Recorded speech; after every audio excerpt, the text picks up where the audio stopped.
What's going on, guys? Welcome back to the YouTube. Today we are discussing the Ascended Heroes release.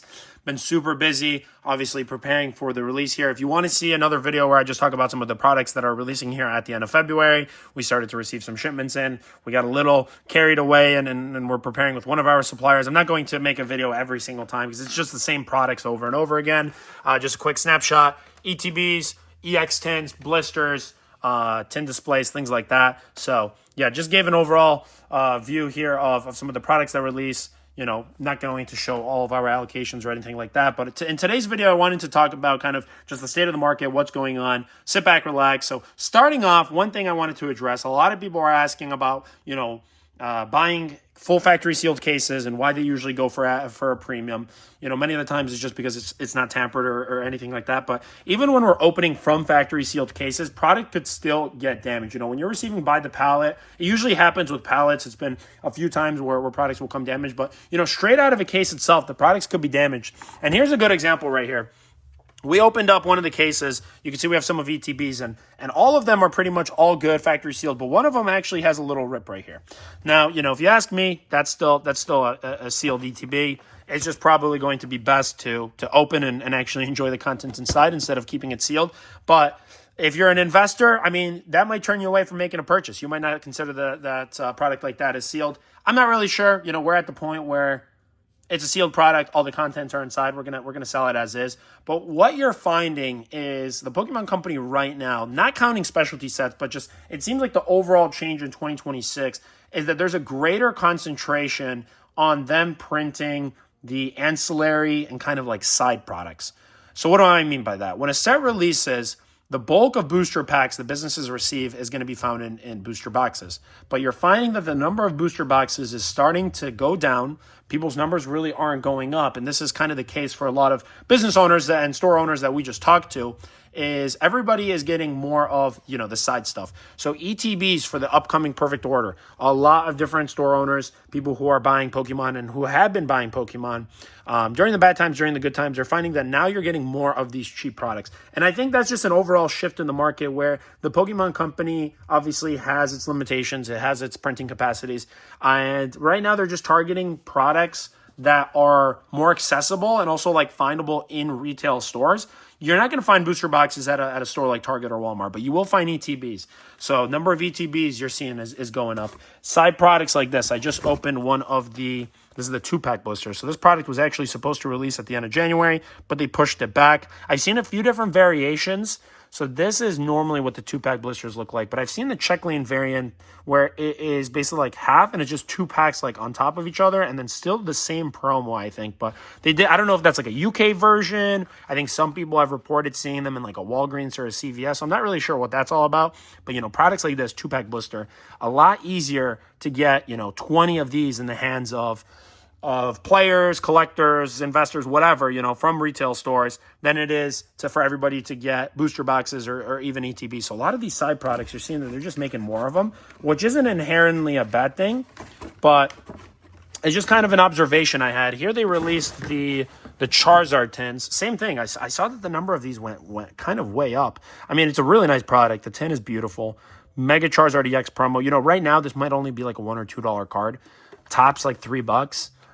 If I had to guess, I didn't look up values or anything like that, but you know, over the long haul, I mean, it's a nice product. It definitely is. I think it's mainly Phantasmal Flame Packs, but you got two different variants here. So you have the Mega Charizard X, and then you have the Mega Charizard Y. I don't know which one's more popular. I think in general, though, people do prefer the Mega Charizard X. But yeah, products like this, you know, it's way easier to stock so many of the mini tins in things like stores. And I think that for distribution and suppliers, that's kind of the same change. It would be nice if booster boxes went up because then you're making more packs in the market. But it's an interesting observation I made because, you know, comparing the production of a booster box to like a tin, I feel like it's way harder to manufacture tins. There's a lot of empty space here. Like if you open up one of these tins, inside of this tin, there's only 4 packs. The rest is, I'm pretty sure it's like a plastic piece that goes in here, and then you have the 4 packs and the promo. That's it. That's all you get in the tin. So it's more so like a storage option, but it's just an interesting observation. Here we have the mini tin displays of Ascended Heroes. I'm going to be honest, we received these, but this isn't like a top selling product. Like we get an okay amount of these, but it's not like anything crazy. The mini tins are cool. The display, like a seal display on it, is kind of cool, but I don't really see people really talking too much about these. This is like a really side product. I don't know. The mini tin displays, to me, it's kind of like the same as like a League Battle deck. It's just it's not hype. Nobody really cares about it. But yeah, a lot of different side products coming out. It seems to be the shift. After Perfect Order comes out, we are going to have the Megazord Zygarde Premium EX Collection Box, which is kind of the same as those Mega Venusaurs if you guys have been watching some of the videos on my channel. So, a lot more collection boxes, a lot more tins, a lot more blisters, things like that. It would be nice, though, if they printed more booster boxes. And the reason for that is because booster boxes kind of that's like your blue chip product. That kind of sets the standard. If we could get the price of booster boxes down, the next product to follow suit would be ETBs. Then ETBs would come down. After ETBs come down, then your tins come down, your blisters come down, and everything like that. But, if everybody, when they're looking at a new set release, are just looking at, hey, what's the price of a booster box? I mean, if booster boxes are over $200, if any set that comes out, an ETB right out of the gate is over $100, and that's the trend that we're seeing, it's going to be tough for those prices to drop. So, just being in business a long time, my overall take on it is, before the prices of booster boxes comes down, before the prices of ETBs comes down, you're going to be seeing the price of these side products really go down, because it seems like there is more supply of it coming, and from multiple sources. Distributors are getting more of it, stores are getting more of it, your Sam's Club, Costco's, all those wholesale places are getting more of it.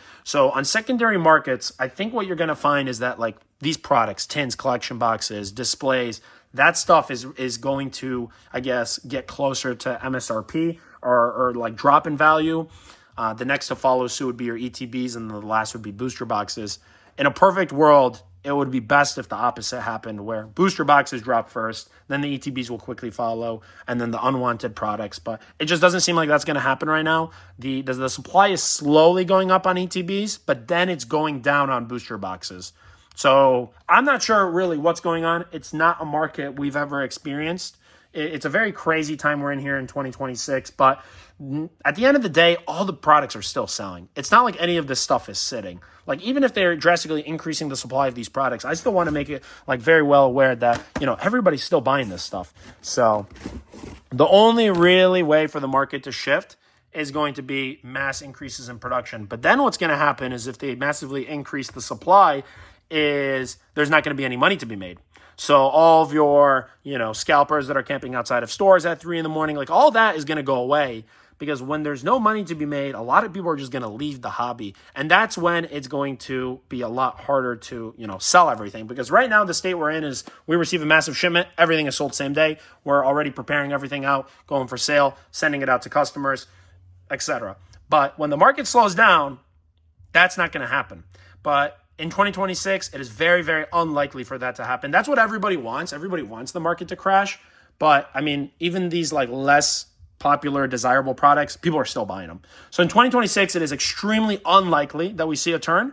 But, hey, 2027, we might see something different. I would love to be in a position to get more ETBs, get more tins, and, be able to sell it at a more competitive price and then just have more supply. That is what we want to see. But at the time being, it's probably not going to happen. We're just, saying it as it is. I know it's not what you want to hear, but we're saying it as it is. Really quick to end the video here, I just wanted to show, I love the Cosmos foil promos. I think these promos in general are just so undervalued. Like, don't get me wrong, Komala, not the most popular Pokemon. Tangela, not the most popular Pokemon. But the glow on these cards is so, so sick. And it's exclusive to these side products. Same thing with, like, the tins, right? Like, this promo, it's not expensive at all. But I think over, next few years, like, it's just going to be nice to have a collection of like Cosmos foils or some of these EX products. There's a big opportunity in that, and I think a lot of people are going to miss out.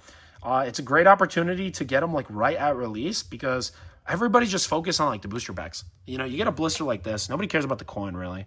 Everybody wants the packs. The promos, it's like whatever, but some Cosmos foils are extremely sought after, extremely valuable. Big opportunity on grading. Obviously, if you guys have been following the channel, you guys know that we've been grading with CGC. We did a $10,000 grading experiment, and Cosmos foils tend to perform well, especially if you're able to get a Gem 10.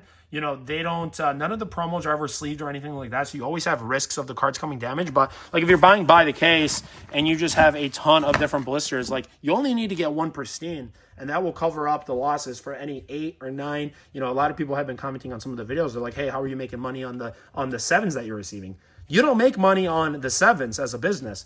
Where you capitalize is getting those pristine 10s. So just a lot of overall, a lot of rambling in this video, but hopefully you guys took something away. I think the biggest thing to take note of is that there are more of these side products coming. So, you know, for people who are just looking to casually rip packs or who are new to the hobby, that is coming. You know, you're seeing the whole like vending machines getting restocked and stuff like that. But ultimately, the biggest shift will happen once we have drastic changes in the supply chain for ETBs, booster boxes, because those kind of set the standard for the market. Make sure to subscribe if you're new. A lot more videos coming to the page, a lot of exciting stuff. We are going to definitely plan on running some giveaways as well. A lot of people have been asking for me to just give away free stuff. Why not? Why not? We'll probably do with some sealed product, maybe some slabs. But you got to subscribe. You got to be paying attention, joining in for the journey. And with that, guys, we will catch you on the next one.